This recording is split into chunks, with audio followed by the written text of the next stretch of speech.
فرعون کو اس نے وہ خواب دیکھ لیا تھا کہ ایک ستارہ اٹھے گا اور پھر وہ گرے گا تو میری ساری سلطنت کو تباہ کر دے گا۔ نجومیوں سے اس نے پوچھ لیا، اس نے کہا کہ ایک بچہ پیدا ہوگا جو تیری سلطنت کو تباہ کرے گا۔ چاہیے تو یہ تھا کہ وہ توبہ کرتا، لیکن اس نے کیا کیا کہ اس نے بچوں کو قتل کرانا شروع کیا۔ یذبحون ابناءکم، ذبح کرا دیتا تھا تمہارے بیٹوں، اور بچیوں کو وہ زندہ رکھتا تھا۔ تو حضرت موسیٰ جب پیدا ہوئے تو ان کی والدہ نے پتہ کیا کیا، ان کو ایک صندوق میں بند کر کے دریا میں بہا دیا۔ اب دریا میں بہتے جا رہے ہیں تو ماں تھی تو پریشان بھی ہو گئی، ان کی ہمشیرہ کو کہنے لگی ذرا دھیان رکھنا کدھر جاتے ہیں۔ حضرت موسیٰ علیہ السلام دریا میں بہتے بہتے نا، فرعون نے نا دریا کے کنارے مکان بنایا ہوا تھا۔ آپ کو پتہ ہے بادشاہوں کا ذوق ہوتا ہے، آج کل ہمارے جو حکمران ہیں انہوں نے اس کا نام فارم ہاؤس رکھا ہوا ہے، میرا فارم ہاؤس، اور پرانے زمانے میں لوگ ڈیرا کہتے تھے۔ تو اس نے بھی اس طرح کا فارم ہاؤس بنایا ہوا تھا۔ وہاں پہ حضرت موسیٰ علیہ السلام تیرتے ہوئے تابوت کے اندر، صندوق کے اندر جا رہے ہیں۔ فرعون اور ان کی بیوی حضرت آسیہ بے اولاد تھیں، بڑی تڑپ تھی بیٹے کی، وہ بھی وہاں کھڑی تھی۔ صندوق تیرتا ہوا آیا تو فرعون نے کہا کہ جاؤ پکڑ کے لاؤ دیکھو کیا ہے۔ جب وہ لے کے آئے نا تو آپ کی ہمشیرہ جو نگرانی کر رہی تھی پریشان ہو گئی کہ یہ تو اس کے ہاتھ لگ گئے، یہ تو اب مار ڈالے گا۔ لیکن جب خوبصورت اور چمکتا ہوا بچہ دیکھا تو بی بی آسیہ کہنے لگی یہ بنی اسرائیل کا ہے ہی نہیں، یہ تو پتہ نہیں کہاں سے بہتا ہوا یہاں آ گیا ہے، تم ایسے ہی چھوڑ، یہ پتہ نہیں کہاں سے ہے، رکھ نہ لیں،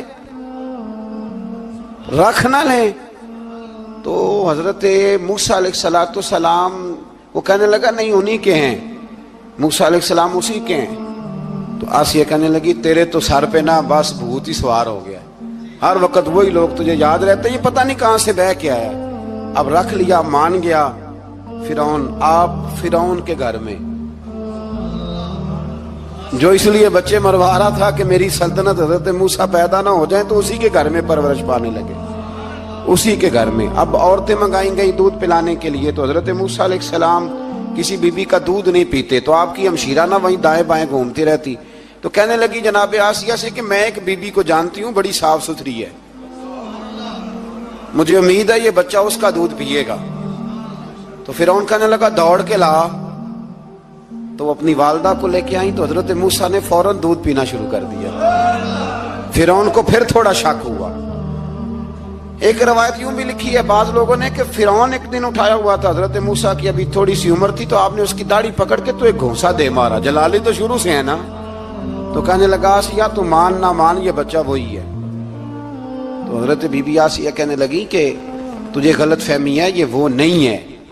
اس نے کہا دیکھو نا یہ تو اٹھاتی ہے تو پیار کرتا ہے، اور میرے جب قریب آتا ہے تو اس کے لب و لہجے میں تلخی محسوس کرتا ہوں۔ اس نے کہا بچوں کو کیا پتا۔ خیر ایک طرف اس نے کھانے پینے کی چیزیں رکھ دی، ایک طرف انگارے رکھ دیے۔ وہ بھی حضرت آسیہ کہتی ہیں کہ تجھے سمجھ آئے بچے بچے ہوتے ہیں۔ حضرت موسیٰ بچے تو تھے پر تھے تو اللہ کے نبی نا، اللہ کے نبی تھے۔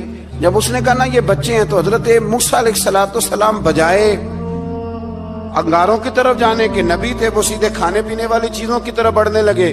فرعون کہنے لگا آپ بتا۔ اللہ تعالیٰ نے حضرت جبریل کو بھیجا، انہوں نے کہا ادھر نہیں جانا آپ ادھر جائیے۔ تو آپ آگ کی طرف گئے اور ایک کوئلہ اٹھا کے زبان پہ رکھ لیا۔ تو آسیہ کہنے لگی سمجھ آئی، بچے کو کیا پتا کدھر جانا ہے کدھر نہیں جانا، اگر وہ اتنا ہی خیال ہوتا وہی بچہ ہوتا تو آگ۔ اور بعض مفسرین نے لکھا ہے یہ جو حضرت موسیٰ دعا مانگتے تھے نا رب اشرح لی صدری ویسر لی امری، یہ وہ آگ کا انگارہ جب کوئلہ منہ میں رکھا تھا نا تو اس کی وجہ سے زبان میں کچھ لکنت آ گئی، تو آپ دعا کرتے تھے کہ یا اللہ میری زبان کی وہ بند گرا کھول دے تاکہ میں کھل کے فرعون کے سامنے بات کر سکوں۔ وہیں حضرت موسیٰ پلنے لگے، وہیں پلے، وہیں جوان ہوئے، وہیں اللہ نے ساری دولتیں دی، بہن بھی ملی، ماں بھی ملی، اور سارے عزیزوں کا پیار بھی ملا۔ اسی گھر کے اندر اللہ نے پرورش کر کے فرعون کے ظلم سے بنی اسرائیل کو نجات عطا فرمائی۔ کہ موسیٰ پھر فرعون کے گھر میں پلنے لگے، اور جب جوان ہو گئے تو فرعون کے ہاں جو ظلم ہوتا تھا حضرت موسیٰ اس پر بول پڑتے تھے، جلال فرماتے۔ تو فرعون پھر ناراض رہنے لگا، یہاں تک کہ اس نے آپ کو نکال دیا آپ تشریف لے گئے وہاں سے. تو حضرت موسیٰ ایک دن شام کے وقت دوبارہ آئے بستی میں، لوگ سوئے ہوئے تھے.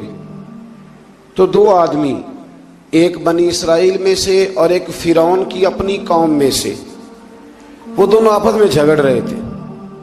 لیکن وہ جو حضرت موسیٰ کی بنی اسرائیل کی قوم کا شخص تھا، اس پر وہ قبطی، وہ جو فرعون کے قریبی لوگوں میں سے تھا، وہ ظلم کر رہا تھا اور بوجھ اٹھانے کی بات کر رہا تھا. اب اس نے حضرت موسیٰ کو پکارا کہ یہ دیکھے میرے ساتھ کس طرح کی بات کر رہا ہے. تو حضرت موسیٰ کا ارادہ بھی نہیں تھا، آپ نے بس اس کو سمجھایا. پر کچھ لوگوں کو سمجھ، تو حضرت موسیٰ نے پھر ایک مکہ مارا، ایک گھونسا مارا، صرف ایک ہی. یہ کئی تگڑے اور دلیر اس طرح کے بھی ہوتے ہیں کہ گھونسا ایک بھی برداشت نہیں کرتے. وہ ایک مارا، آدمی دھڑام سے زمین پہ گرا اور ماری گیا. حضرت موسیٰ کا ارادہ نہیں تھا لیکن وہ مر گیا. حضرت موسیٰ علیہ السلام نے اس بات پر اپنے رب سے استغفار بھی فرمائی. قرآن کہتا ہے کہ انہوں نے معافی چاہی کہ اللہ میرا ارادہ نہیں تھا. بہرحال اگلے دن نا حضرت موسیٰ دوبارہ آئے. وہ سنا کرتے تھے نا ہم کہ بیوقوف دوست سے عقل مند دشمن بہتر ہوتا ہے. وہ کم از کم دشمنی تو عقل مندی سے کرتا ہے نا، لیکن جو بیوقوف دوست ہو بیوقوفی. حضرت موسیٰ دوبارہ آئے تو وہ بنی اسرائیلی اگلے دن کسی اور سے جھگڑا کر رہا تھا. پھر اس نے مدد کے لیے پکارا تو حضرت موسیٰ کہنے لگے مجھے لگتا یہ ہے کہ تیری عادت ہے، تو خود بڑا جھگڑالو ہے، تو نے روز نیا جھگڑا شروع کیا ہوتا ہے. حضرت موسیٰ جب اس کی طرف بڑھے نہ ڈانٹنے کے لیے تو اس نے شور کرنا شروع کر دیا. کہنے لگتا ہے جس طرح آپ نے اسے کل قتل کیا تھا مجھے بھی قتل ہی کریں گے. یہ انسانوں کا مزاج ہے کہ آپ جب تک کسی کے طبیعت کے مطابق چلیں گے وہ راضی رہتا ہے، اور ذرا آپ اس کی طبیعت سے ہٹتے ہیں تو وہ شور کرتا ہے. اس نے کہا جی آپ مجھے بھی لگتا ہے ماریں گے. حضرت موسیٰ کلیم اللہ علیہ نبینا علیہ السلام کے بارے میں جب اس نے شور کیا تو بات پھر فرعون کے دربار تک گئی. وہ تو پہلے ہی بہانہ تلاش کر رہا تھا. اس نے کہا ڈھونڈو، پکڑو اور معاذ اللہ شہید کریں گے. کسی نے آ کے خبر دی کہ آپ جہاں سے ہجرت کر جائیں، اس لیے کہ آپ کے لیے یہاں حالات درست. اور بھائی یہ چھوڑ دیا کریں بات کہ فلاں آدمی کے حق میں فلاں جگہ حالات کیسے خراب ہوئے. تو نبی کریم علیہ السلام مکہ چھوڑ کے کیوں آئے؟ حضرت موسیٰ علیہ السلام نے ہجرت کیوں فرمائی؟ یہ ایک ایسی عجیب بحث ہے جس کو لوگ بلا وجہ چھوڑ دیتے، بلا وجہ چھیڑ دیتے ہیں. اور بالخصوص ایک خاتون نے ایک دفعہ مجھے پیغام دیا تو میں بڑی اس کی بات سن کے مجھے عجیب لگا. وہ کہنے لگی کہ دوسری جگہ میری شادی ہوئی ہے، مجھے طلاق ہو گئی تھی، تو مجھے ایک تانا روز سننے کو ملتا ہے تو اتنی اچھی ہوتی تو وہاں نہ رہ لیتی. تو بھئی یہ کوئی تانے والی بات ہے؟ کوئی ضروری ہے کہ بیوی غلط ہوتی ہے تو طلاق ہوتی ہے؟ اللہ کے محبوب علیہ السلام کی 2 صاحبزادیوں کو ابو لہب کے 2 بیٹوں نے طلاق بھیج دی تھی. کس کی غلطی تھی؟ تو آپ کیا کہہ سکتے ہیں یہاں کیوں طلاق؟ تو اتنی جلدی بات تھوڑی کر دیں گے آپ، تھوڑی احتیاط فرمائیں بولنے میں. تو حضرت موسیٰ علیہ السلام وہاں سے نکلے اور آپ مدین کی طرف چلے گئے. مدین وہ علاقہ تھا جہاں فرعون کی حکومت کوئی نہیں تھی. حضرت موسیٰ جیسے ہی وہاں پہنچے تو ان کے اندر ایک جذبہ تھا، ظلم ہوتا نہیں دیکھ سکتے.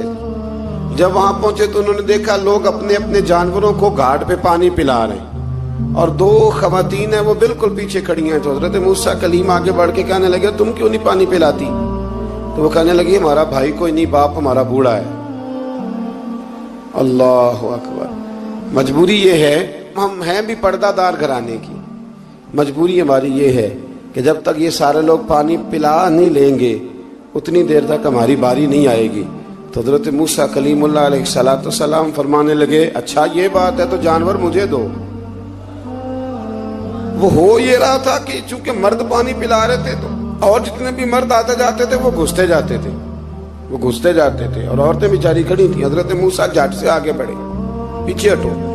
ان 2 خواتین پاک باز عورتوں کے جانوروں کو پانی پلایا اور پھر آپ دوبارہ وہیں بیٹھ گئے. وہ بیویاں جلدی جلدی گھر گئیں، جا کے اپنے والد سے کہنے لگی ابا جی کمال ہو گیا، اس بستی میں ایک ایسا آدمی ملا ہے جو عورتوں کی طرف دیکھتا ہے تو نیکی کرنے کے لیے آگے بڑھتا ہے، جو مجبور اور بے کس کے لیے اچھے جذبات رکھتا ہے. فرمایا جلدی لاؤ.